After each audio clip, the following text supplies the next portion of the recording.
Dr. Kate stood at the observation window of the survey vessel Horizon's Edge and watched the frozen world below. 7 was a planet of ice and storms. White clouds swirled across its surface like angry spirits. No sunlight ever touched the ground.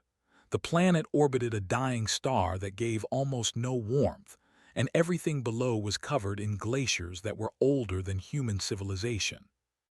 Kate had been for 11 years. She had studied alien life on 6 different planetary systems. She had seen creatures that glowed in the dark, creatures that lived in boiling acid, and creatures that were made almost entirely of gas. But she had never seen a planet as hostile as 7. The Galactic Union had marked it as uninhabitable. Their reports said nothing intelligent lived there, just ice and rock and endless cold. But the thermal scan said something different. Deep beneath the glaciers, the sensors had detected heat signatures. Something was alive down there, something big. Commander Daniel Price called a meeting in the briefing room. He was a tall man with gray hair and tired eyes. He had commanded the Horizon's Edge for 15 years, and he had learned to be careful. The galaxy was full of things that could kill a human, and most of them did not give warnings. Kate sat at the table with Cole, and Laura was the security officer. He was young and strong and always kept one hand near his weapon. Laura was the medic.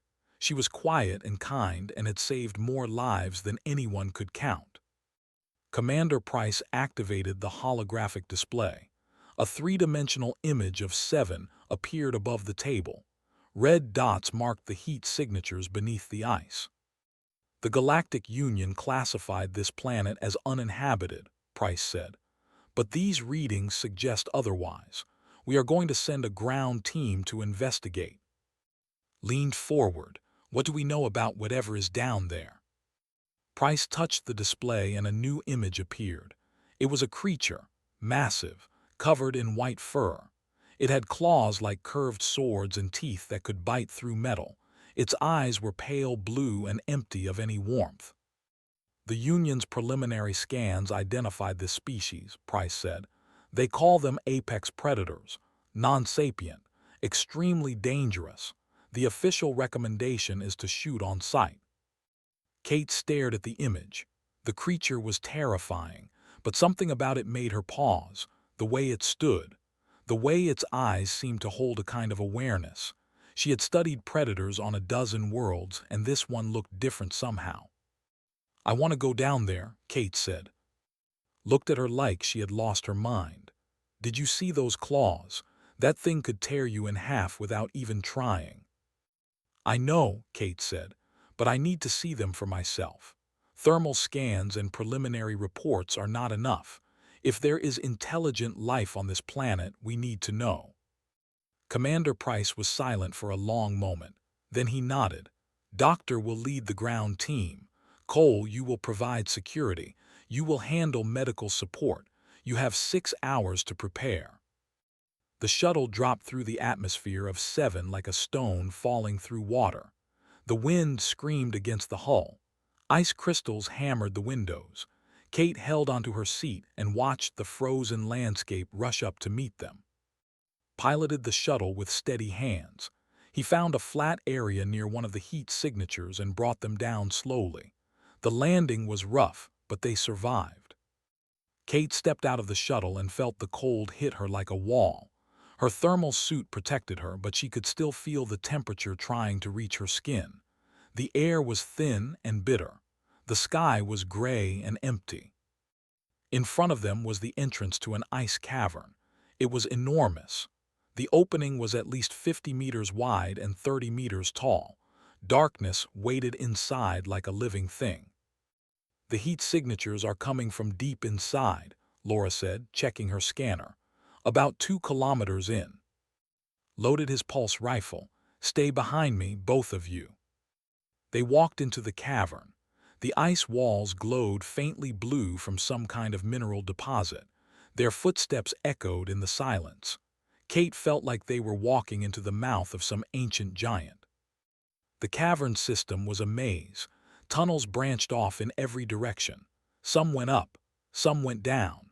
Laura guided them with her scanner, following the heat signatures deeper and deeper into the frozen world. After an hour of walking, they heard something. It was a low sound, a rumble that Kate felt in her chest more than heard with her ears. It came from somewhere ahead, echoing through the ice tunnels like distant thunder. Raised his rifle. Contact. Kate put her hand on his arm. Wait, let me look first. She moved forward slowly and carefully. The tunnel opened into a massive chamber, bigger than anything they had seen so far. The ceiling was so high it disappeared into darkness. Strange ice formations hung down like frozen waterfalls. And there, in the center of the chamber, were the creatures from the holographic display. There were 6 of them. They were even bigger than Kate had imagined. The largest one stood over 3 meters tall. Its white fur was thick and matted. Its claws scraped against the ice floor with every step. Its jaws could have swallowed Kate whole. But Kate was not looking at their size or their weapons. She was looking at what they were doing. One of the creatures was holding something. It looked like a tool, a sharp piece of rock attached to a handle made of bone. Another creature was using a similar tool to carve something into the ice wall. Symbols, patterns, pictures. They were not just predators, they were artists. Kate watched as the creatures moved through the chamber. They communicated with low, rumbling sounds. They touched each other gently. They looked at the carvings on the wall with what could only be called appreciation. They are intelligent, Kate whispered into her comm. Commander, the classification is wrong. These beings are people. Before Price could respond, the largest creature stopped moving. Its head turned slowly. Its pale blue eyes, ancient and knowing, looked directly at the spot where Kate was hiding. The creature had seen her. It opened its massive jaws and roared. The sound was so loud that ice fell from the ceiling. The other creatures turned toward the entrance. Their claws extended. Their teeth gleamed. Kate did not run. She did not hide. She stood there in the entrance of the chamber, small and soft and completely defenseless, and she watched the creatures that the Galactic Union had told her to kill on sight. She had come here looking for intelligent life. She had found it. Now she just had to survive long enough to prove it. The roar of the creature echoed through the ice cavern like an explosion. Kate felt her bones shake. The sound was so powerful that it seemed to come from everywhere at once. Behind her, raised his pulse rifle and took aim at the largest creature. "Do not shoot," Kate said. Kept his weapon raised. "It is going to charge us. I can see it in the way it is standing." Kate looked at the creature. Was right. The massive beast was preparing to attack. Its muscles tensed beneath its white fur. Its claws dug into the ice. Its pale blue eyes were fixed on the intruders who had entered its home. But then something changed. The creature turned its head suddenly. It looked past Kate and then Laura. It looked at something behind them, deeper in the tunnel system, and the expression on its face changed from anger to something else entirely. It was fear. The creature charged, but it did not charge at them. It ran past them so fast that the wind of its passing nearly knocked Kate off her feet.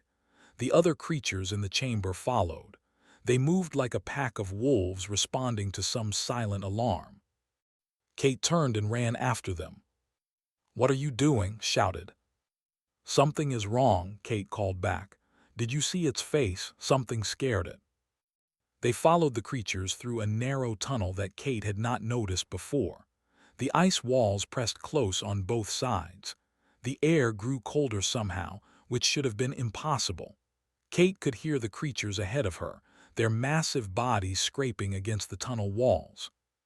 The tunnel opened into a smaller chamber. Kate stopped at the entrance and saw what had frightened the largest creature. There was a smaller being lying against the ice wall.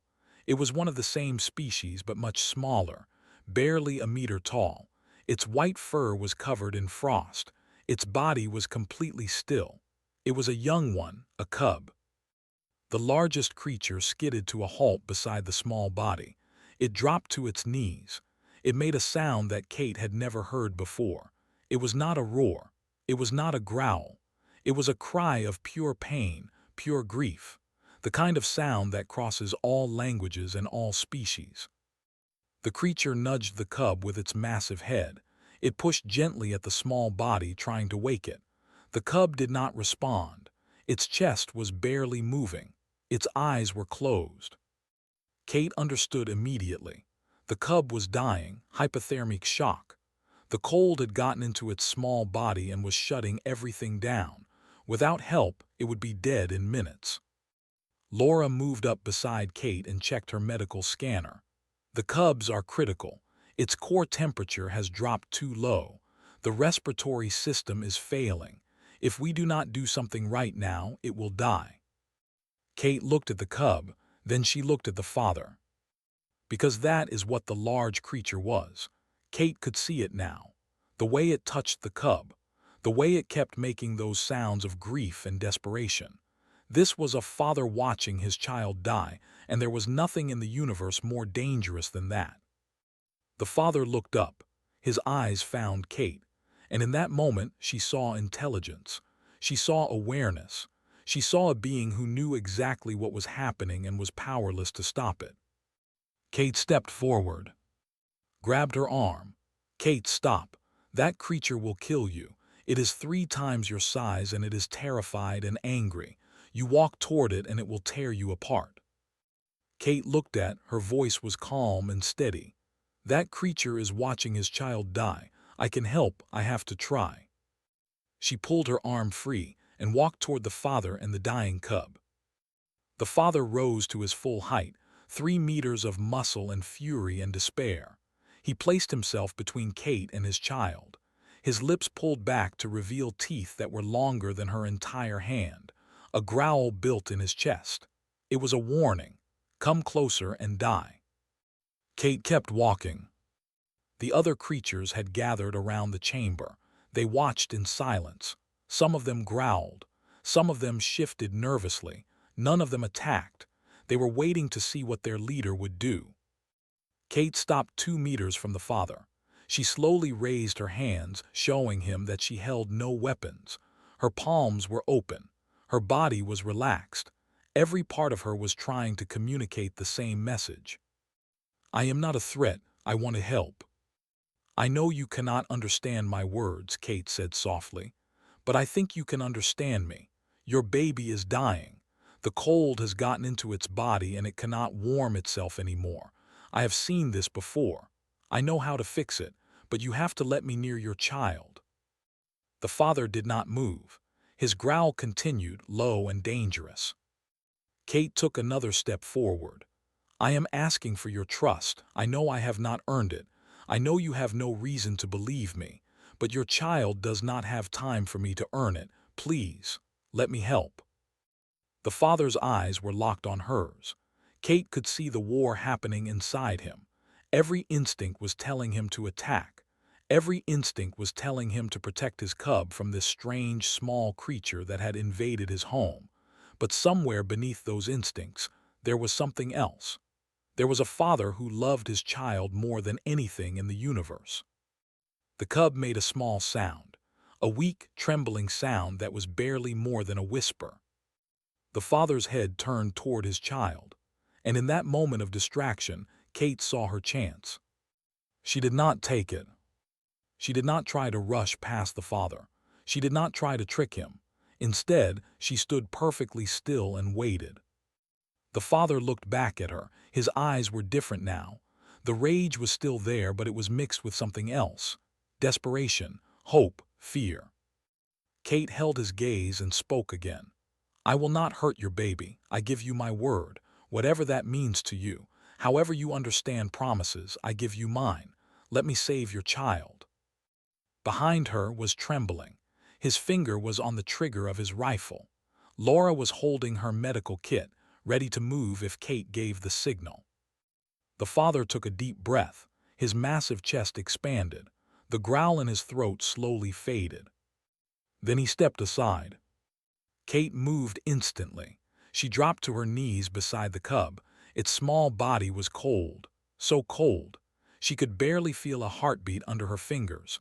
There was almost no time left. "Laura," Kate said, "I need you now." The medic ran forward. The father watched them both with eyes that held every emotion a thinking being could feel. Hope and fear and love and despair, all mixed together in those pale blue depths.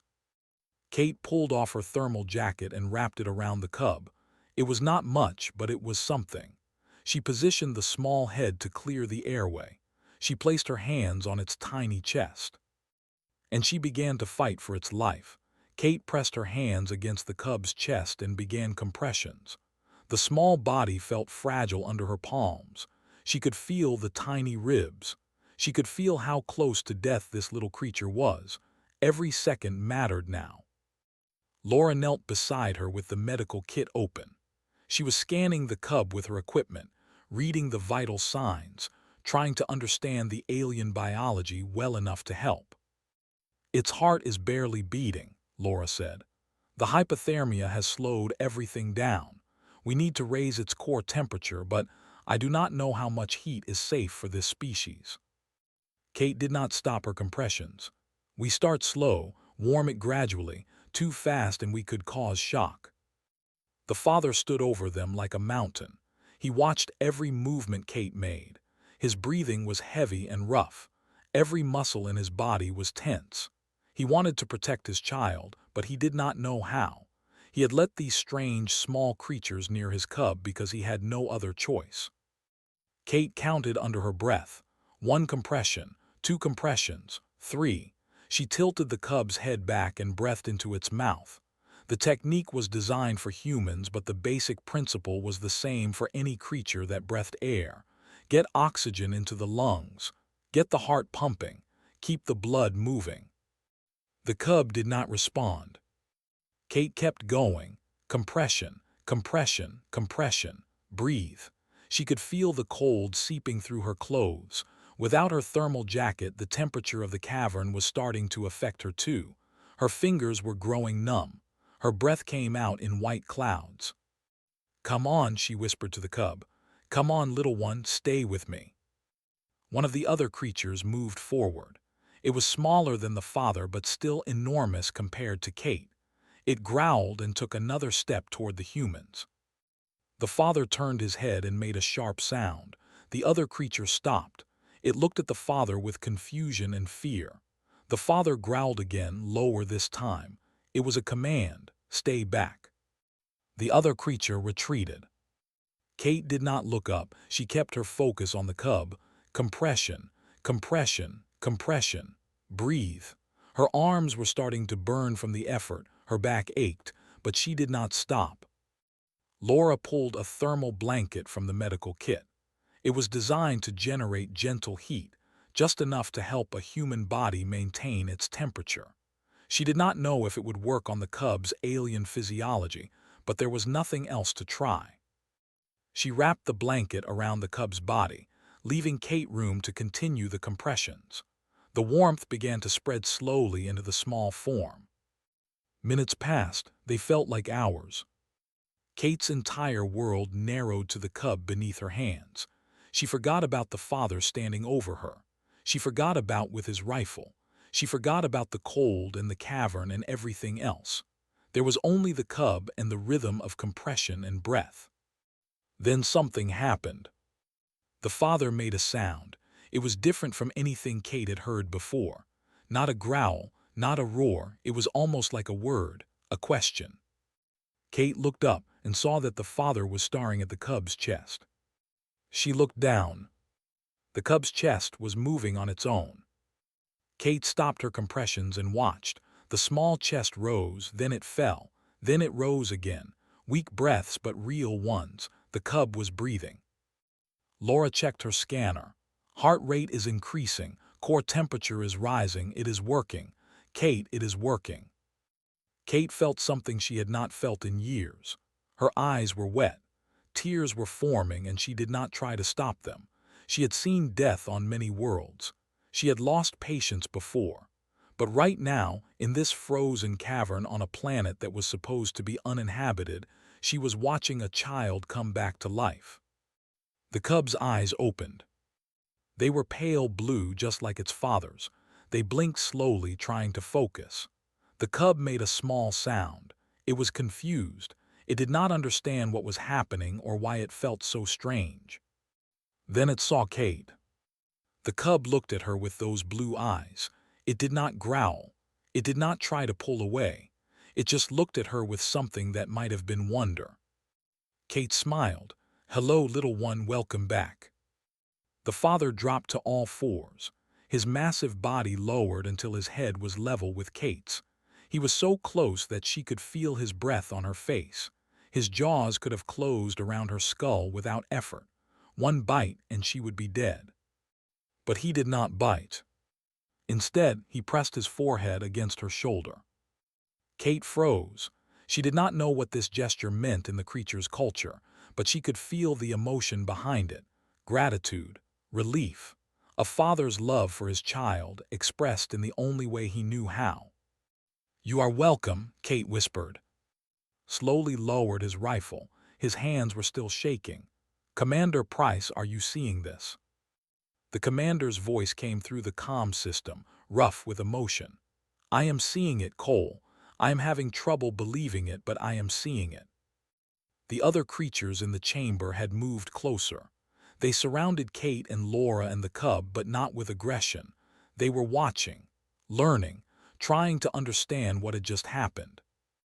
One of them made a sound. The father answered. There was a conversation happening, a real conversation in a language Kate did not understand, but she did not need to understand the words. She could read the meaning in their body language, in their eyes, in the way they looked at her. The father rose to his full height. He turned to face the other creatures. He spoke to them in that low, rumbling voice, and Kate could tell he was explaining something. He was telling them what she had done. When he finished, the other creatures looked at Kate with different eyes. Not as prey, not as a threat. As something else entirely. Laura helped Kate stand. Her legs were weak from kneeling on the ice. Her arms were sore from the compressions. She felt exhausted in a way that went beyond physical tiredness. But she also felt alive. The cub was trying to stand. It wobbled on unsteady legs. The father moved quickly, using his body to support his child. The cub leaned against him and made a sound of contentment. It was safe. It was warm. It was alive. Kate watched them together, father and child, two creatures from a species that humanity had been told to kill on sight, two people who had almost been separated forever.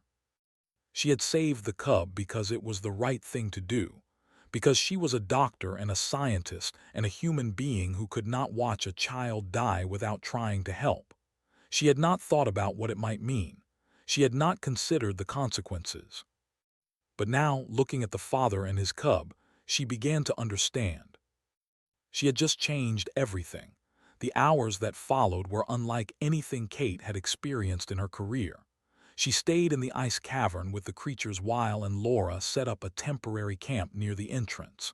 Commander Price sent additional supplies from the horizon's edge, but he did not send more people. He understood that this moment was fragile. Too many humans might break whatever trust Kate had built. The father never left his cub's side. He sat on the ice with the small creature curled against his massive body, sharing his warmth. Every few minutes he would look at Kate. His pale blue eyes held an emotion that needed no translation. He was grateful. He was confused. He was trying to understand what she was and why she had helped. Kate sat a few meters away, wrapped in a fresh thermal jacket that Laura had brought. She watched the creatures interact with each other. Now that the crisis had passed, they had relaxed. They moved through the chamber with purpose, doing things that Kate slowly recognized as daily tasks. Some of them were carving new symbols into the ice walls. Others were tending to what looked like a fire pit, though the flames burned with a strange blue color that Kate did not understand. One of the smaller creatures approached Kate slowly. It was not a cub, but it was clearly younger than the others. A teenager, perhaps, if such a concept applied to this species. It carried something in its clawed hands. Kate held very still as the creature came closer. It stopped just out of arm's reach and extended its hands toward her. It was offering her something. Kate looked down. In the creature's palms was a small stone, but it was not just any stone. It had been carved into a shape that Kate recognized. It was her. The stone had been carved to look like a human, small and soft and standing upright with its hands extended. Kate felt her breath catch in her throat. She reached out slowly and took the stone from the creature's hands. The carving was rough but unmistakable. These beings had seen her for only a few hours, and already one of them had created art to remember her by. "Thank you," Kate said softly.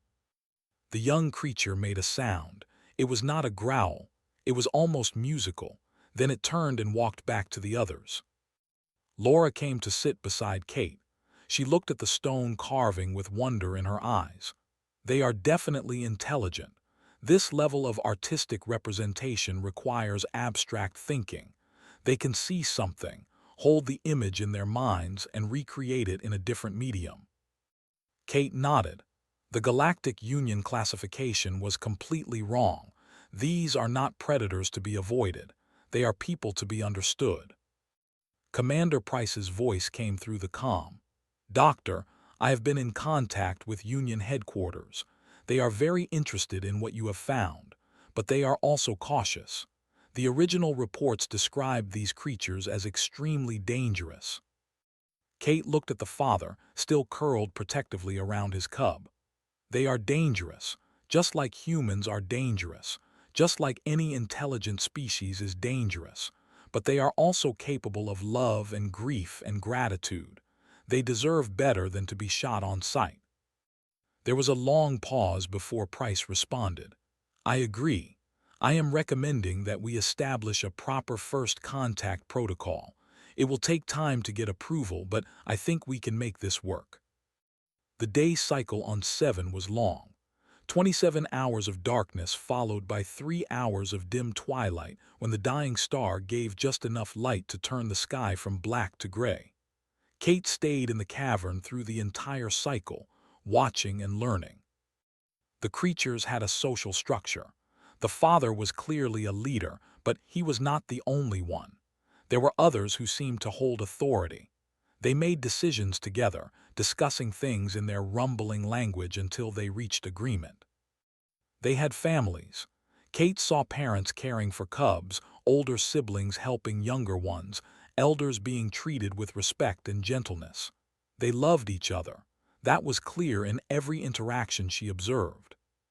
They had culture. The carvings on the ice walls told stories. Kate could not read them yet, but she could see the patterns. There were hunting scenes and gathering scenes and what looked like celebrations. There was history recorded in ice, waiting for someone to translate it. And they had names. Kate discovered this when the father finally approached her directly. The cub was sleeping now, warm and safe and recovering. The father walked across the chamber and stopped in front of Kate. He was so large that she had to crane her neck to look at his face. He placed one massive clawed hand on his own chest. Then he made a sound, a deep rumbling sound that seemed to vibrate through the ice itself. He repeated the sound twice. Kate understood. He was telling her his name. She tried to repeat the sound. Her human throat could not make the exact noise, but she came close enough that the father's eyes widened with something like surprise. Then he made another sound, one that Kate recognized as laughter. Kate placed her own hand on her chest. "Kate," she said clearly, "my name is Kate." The father tried to repeat it. What came out was something like a growl mixed with a whisper. It did not sound exactly right, but it was close. "Kate," she said again, and this time the father nodded. He pointed at her and made his version of the sound. Then he pointed at himself and made his own name sound. They had introduced themselves. Across the vast gulf between their species, they had taken the first step toward communication. Watched from the entrance of the chamber with his rifle finally lowered. "I never thought I would see anything like this. Two completely different life forms trying to talk to each other." Laura was taking notes on her data pad, recording everything. This is how it begins. Every relationship between species starts with two individuals deciding to try. Doctor just made first contact in the truest sense of the term. Kate spent the rest of the day learning. The father, whose name she mentally translated as Keeper of Storms because of the way it sounded, showed her around the cavern system. There were other chambers beyond this one, living spaces carved from ice, storage areas filled with frozen meat and strange plants, a place where the cubs played together, rolling and tumbling on the ice. And there was a chamber that Kate could only describe as a temple. The walls were covered in carvings, more detailed and beautiful than anything she had seen elsewhere. In the center of the chamber was a structure made of blue ice crystals. It glowed faintly with its own inner light. Keeper of Storms stood beside her in silence. He did not need to explain. Kate could feel the importance of this place. It was sacred to these people, and he had chosen to share it with her. She did not know why. She did not know what she had done to earn such trust, but she knew that she would honor it. When they returned to the main chamber, the cub was awake. It saw Kate and made a happy sound. Then it struggled to its feet and wobbled toward her on unsteady legs. Kate knelt down so she was at the cub's level. The small creature walked right up to her and pressed its head against her chest. It was warm now. Its breathing was strong. It was going to live. Kate wrapped her arms around the cub and held it gently. She could feel its heartbeat against her own. Two hearts from different worlds, beating together in the cold. Keeper of Storms watched them, and for the first time since Kate had arrived on this frozen planet, she saw him smile. 3 months passed after Kate's first contact with the ice world's inhabitants. In that time, everything changed. The creatures called themselves the. Their language was difficult for humans to speak, but not impossible to learn. Kate spent weeks in the caverns, building vocabulary and grammar, learning the sounds and meanings that made up their speech. The learned, too. They were fast learners, faster than anyone expected. Within 2 months, Keeper of Storms could speak basic sentences in the human language. The Galactic Union sent a diplomatic team to Seven. They came with translators and anthropologists and experts in first contact protocols, but they did not want to speak with them. They only wanted to speak with Kate. Was a diplomat. His species had been part of the Galactic Union for over 1,000 years. They were tall and thin with gray skin and large black eyes. They considered themselves experts in understanding alien cultures, but they confused him completely. He sat in the command center of Unity Station, watching footage from the ground team's helmet cameras for what felt like the 100th time. On the screen, Kate stood her ground against Keeper of Storms. A creature 3 times her size charged at her, and she pushed back with her bare hands. "I do not understand," said. She had no weapons, no armor, no physical advantages of any kind. They are one of the most powerful species we have ever. How did she survive? Cole was there. He had been promoted to liaison officer for the new delegation. He had watched Kate save the cub with his own eyes, and he still had trouble believing what he had seen. "She is human," said. Made a sound of frustration. "That is not an explanation. Humans are small. Humans are weak. Humans have no natural weapons. By every measure we use to classify species, humans are unremarkable." Smiled. "That is what we used to think too, before we went to the stars, before we met species like the. Then we learned something about ourselves." "What did you learn?" "We learned that strength is not just about size. It is not just about claws and teeth and armor. Strength is about what you are willing to do for others. Strength is about standing between danger and the ones who cannot protect themselves." Looked at the screen again. Kate, small and fragile, pushing against a creature that could have killed her without effort. She should have died. "Maybe," said, but she did not think about dying. She only thought about saving that cub. That is what makes humans different. The delegation arrived at Unity Station 6 months after first contact. It was the first time they had ever left their frozen world. The station's environmental systems had to be adjusted to accommodate them, lowering the temperature in one entire section to match the cold they needed to survive. Keeper of Storms led the delegation. He walked through the corridors of the station with his head held high. Other species stopped and stared. Some of them were afraid. They were enormous, and their teeth and claws made them look like monsters from ancient nightmares. But Keeper of Storms did not care about the stares. He was looking for someone. Kate waited in the diplomatic reception area. She wore her formal uniform, the one she almost never used. Her heart was beating fast. She had not seen Keeper of Storms or his cub since leaving Seven to help prepare for this visit. The doors opened. Keeper of Storms entered first. Behind him came the cub. Except the cub was not so small anymore. In 6 months it had grown significantly. It was now almost as tall as Kate. Its fur was thick and white, and its eyes were the same pale blue as its father's. The cub saw Kate and made a sound of pure joy. Then it ran across the reception area, ignoring all protocol and ceremony, and wrapped itself around her in something that could only be called a hug. Kate laughed and hugged back. "Hello, little Storm, I missed you too." Little Storm, that was the translation of the cub's name. Kate had helped choose it during those long days in the ice caverns when they were still learning to communicate. Keeper of Storms walked over slowly. The diplomats and officials stepped back nervously. The leader stopped in front of Kate and looked down at her with those ancient eyes. Then he spoke. His voice was deep and rough, but the words were clear. "You gave breath to my child. You gave warmth when there was only cold. You stood against me, knowing you could not win, because saving him mattered more than surviving me." Kate felt tears on her cheeks. She did not wipe them away.